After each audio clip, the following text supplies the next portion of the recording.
वो मुझे उसी समय याद थे क्योंकि मेरी शॉर्ट टर्म मेमोरी में थे, और मैंने अपनी हिम्मत को समेटा और मैंने आगे का पेपर करना चालू कर दिया। उसके बाद 18 सवाल थे मैथ्स, 18 के 18 मेरे सही हुए, 18 के 18 मेरे सही हुए। अगर वो हिम्मत में छोड़ देता तो शायद सेलेक्ट नहीं होता। मैं फादर मदर जितने भी उनसे कहना चाहता हूं कि अपने बच्चों का जब भी इंपॉर्टेंट एग्जाम हो आप उनके साथ होने चाहिए। यस और नो? क्या हम हर चैप्टर के नोट्स बनाएंगे? एग्जाम में जाएंगे तो डरेंगे नहीं, मेरी वाली गलती करेंगे। अच्छा, मेरे को एक और बात से गलती, मेरे को क्या लड़के थे आईटी में 3 सब्जेक्ट आते हैं, फिजिक्स केमिस्ट्री और मैथ्स। तो मुझे ना बहुत ईगो था, मैंने कहा फिजिक्स मैथ्स तो लॉजिकल सब्जेक्ट है, केमिस्ट्री के अध्यापक बैठे हैं तो माफी चाहता हूँ रसायन विज्ञान के, मुझे केमिस्ट्री कभी समझ नहीं आया। मेरे को लगा ये कोई सब्जेक्ट है, लाल पीला मिलाओ नीला निकल आता है।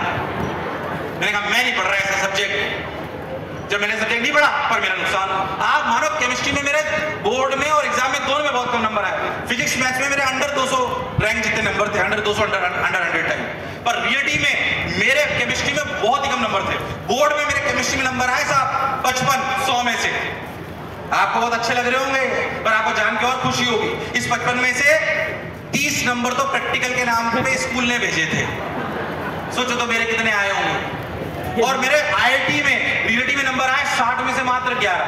ये आज हंसने का विषय हो रहा है, पर सिर्फ और सिर्फ इस सब्जेक्ट की वजह से मेरी रैंक आईआईटी में उठ के 3217 चली गई। आज हंसी का विषय है, पर आपको ये बताना चाहता हूं कि जो गलती मैंने करी वो आप दोहराओगे? क्या हर सब्जेक्ट को बराबर पढ़ोगे? यस और नो? क्या हर सब्जेक्ट के नोट्स बनाओगे? यस और नो? क्या अच्छी डिग्री के लिए लड़ना बनता है? क्या गड्ढा एक ही जगह खोदेंगे? क्या कच्ची और खरगोश दोनों की क्वालिटी रखेंगे? अरे हम आपको सुविधाएं दे सकते हैं, मैं कहता हूं आपको स्मार्ट वर्क करना सिखा सकते हैं, बट कब करना ये आपको पता होना। मेरे पास एक वीडियो है पेप्सी के ऐड का, एक वीडियो देखोगे क्या? अरे देखोगे क्या? एक वीडियो देखो, थोड़ा मजाकिया पर काम की बात, स्मार्ट वर्क टाइप है, देखो।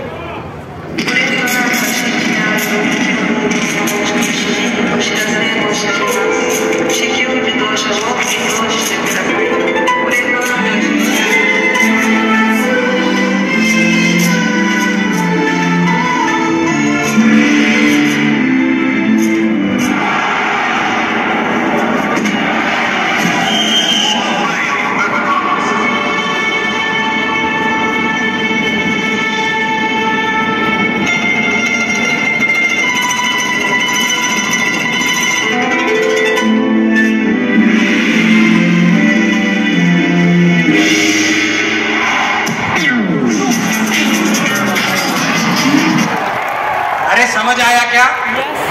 अरे मैं कह रहा हूं आपकी कोचिंग संस्थान, आपके टीचर आपको किक मारना सिखा सकते हैं, पर आपका बुद्धि विवेक है, वो कंसेप्ट आपको सिखा सकते हैं, पर आपका बुद्धि विवेक है कि उसे कब लगाना है, कहां लगाना है, इसलिए बुद्धि खुद की चलनी।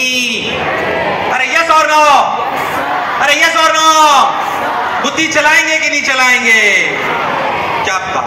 मैं कह रहा हूं अगर आपने इन बातों का ध्यान रख लिया, लक्ष्य ऊंचा रखा, कर्म करा, एक ही जगह गड्ढा खुदा, स्मार्ट वर्क करा, तो आपको सफल होने से कोई भी रोक। मैं दावे के साथ आपको कह सकता हूं, हो सकता है मुझे मजबूर कर दो कप्तानगंज दोबारा आने के लिए कि साहब अंडर 100 में यहां से 5-5, 10-10 रैंक के निकली हैं। बोलो निकल सकती कि नहीं निकल सकती? अरे आवाज नहीं आ रही? यस और नो? पता नहीं कितने सारे बच्चे हैं, तो मुझे शायद ये बात कहने की बहुत सारे मम्मी पापा भी, और सही बताऊं जो बात मैं अब कह रहा हूं मैं हमेशा नहीं कहता हूं, क्योंकि कई बार ऐसा होता है कि मेरे फादर मदर हों या उनके जानने वाले हों तो मैं नहीं कह पाता। बट मैं आपको रियलिटी बताऊं, बहुत सारे बच्चे यहाँ पे बैठे हुए हैं, आप जीवन में कितना, मतलब मुझे कब महसूस हुआ कि जो मुझे लगता है कि मेरे जीवन में की सबसे बड़ी धरोहर है वो 2 बार, जो मुझे लगता है कि वाकई में मैंने कुछ अर्जित करा है। जब मैं आईआईटी में सिलेक्ट हुआ तो लिखा हुआ आया कंप्यूटर पे कि यू आर गॉट सिलेक्टेड। ये बात मेरे पिताजी को पता पड़ी। मध्यवर्गीय परिवार में किसी बच्चे का आईआईटी में सिलेक्शन होना बहुत बड़ी बात। जब मेरे पिताजी को पता पड़ा कि मैं आईआईटी में सिलेक्ट हो गया, मुझे आज तक याद है, और ये मेरी जीवन की 2 सबसे बड़ी धरोहरों में से एक कमाई है जो मैं आपको बताना चाहता हूँ। ये बच्चों के लिए बहुत इंपॉर्टेंट है। ये बात मैं पता है क्यों कह रहा हूँ, बताता हूँ क्यों। जब मैं पढ़ता था ना तो हमारे अध्यापक ने मुझसे बोला कि जितना प्रेम तुम अपने माँ बाप से करते हो उससे 100 गुना ज्यादा वो तुमसे करते हैं। मेरे अध्यापक ने मुझे बोला था कि जितना प्रेम आप अपने माँ बाप से करते हो उससे 100 गुना ज्यादा प्रेम वो आपसे करते हैं। मैंने कहा करते होंगे? मुझे तब ये बात समझ आज आई है जब मेरे खुद के 2 बच्चे हैं। इसलिए मैं आपसे ये बात कह रहा हूं कि अगर आप वाकई करना चाहते हो तो मम्मी पापा का ऋण चोर, माता पिताजी का ऋण चोर अपने को कभी भी होना। मैं बता रहा हूं आपको, जब मैं सिलेक्ट हुआ था मेरे पिताजी के चेहरे पे जो मुस्कुराहट थी ना, जो खुशी थी, मुझे आज तक वो याद है। मुझे लगता है इससे बड़ी धरोहर मैंने, क्या आप भी अपने माँ बाप के चेहरे पे वो खुशी देखना चाहते हो? यस और नो? कौन है यस और नो? दूसरी खुशी मुझे मिली अभी रिसेंटली, मतलब मुझे लगता है शायद ये जो मैंने कमाया व्यक्तिगत रूप से, मैं चाहता हूं हमारा बच्चा कमाए। अभी बहुत सारे अध्यापक बैठे हुए हैं, अभी रिसेंटली 18 जनवरी इसी साल हमारे फादर मदर की 50वीं वैवाहिक वर्षगांठ थी, 50th मतलब वेडिंग एनिवर्सरी, 50वीं वैवाहिक वर्षगांठ। तो कुछ ना कुछ करना था, ओकेजन होना ही था। हमें सौभाग्य से मौका मिला और हमारी माताजी की भी इच्छा थी कि 3 ऐसी बेटियां जो अनाथ है और बोल सुन नहीं सकती, उनका विवाह हमने बिल्कुल अपने घर जैसा करा। सौभाग्य मिला उनके 50th एनिवर्सरी पे। जब उनका कन्यादान करके मेरी माताजी उठी तो मुझे बैठाकर वो 15 मिनट तक खुशी के आंसू रोती रही। मैं कहता हूं इससे बड़ी धरोहर मैंने आज तक पाई। मैं चाहता हूं यहां पे बैठा हुआ हर बच्चे को वो खुशी मिले। यस और नो? यस और नो? यस और नो? मैं कहता हूं तुम जीवन में बहुत बड़े बन जाओ। बड़ी बात याद रखना, सब बेकार है। तुम्हें AIR बन ले आओ, IAS बन जाओ, कलेक्टर बन जाओ, अगर तुम्हारी वजह से तुम्हारे माँ बाप के चेहरे पर या आंखों से खुशी के आंसू नहीं निकल सकते तो फिर तुम्हारे जीवन में आने का कोई अस्तित्व।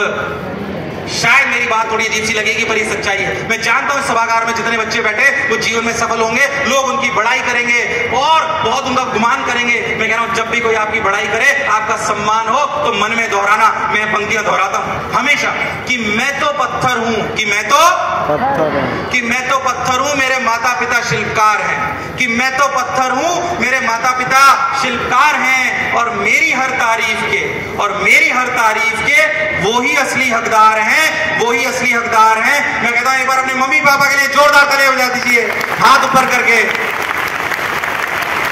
ये तालियां 30 सेकंड तक बजनी चाहिए। ये उनके लिए जिनकी वजह से हमारा अस्तित्व है। खुशी के आंसू नहीं आ सकते तो इस जीवन का होना नहीं होना निरर्थक है। क्या बात है? क्या हम हमारे माँ बाप के सपने पूरे करेंगे? यस और नो? अरे यस और नो? किसी ने एक और बहुत सुंदर बात कही, मैं फटाफट से आपको कहता हूं, ध्यान सुनिएगा। किसी एक IAS ऑफिसर थे जो भी 4-5 साल पहले थे, यहाँ पे टीचर्स भी बैठे हुए हैं। 4-5 साल पहले एक IAS ऑफिसर जिनकी फर्स्ट रैंक आई, आपने सुना, यूपी के ही है वो। उनके पिताजी रिक्शा, यूपी से फर्स्ट रैंक आई थी 5 या 6 साल पहले, नाम मेरे को एग्जैक्टली याद नहीं आ रहा। उनका इंटरव्यू के बारे में बताता हूँ मैं आपको। उनके पिताजी रिक्शा चलाते, तो उनकी IAS में फर्स्ट रैंक आई। जब उनकी IAS में फर्स्ट रैंक आई तो आज तक ABP के सबसे बड़े एंकर ने उनको बुलाया, ऐसे ही मंच में बिठाया और इंटरव्यू चल रहा था। उनको बिठाया और पूछा कि आप IAS में फर्स्ट रैंक आई, आपको कैसा लग रहा है? उन्होंने बोला बहुत अच्छा लग रहा है।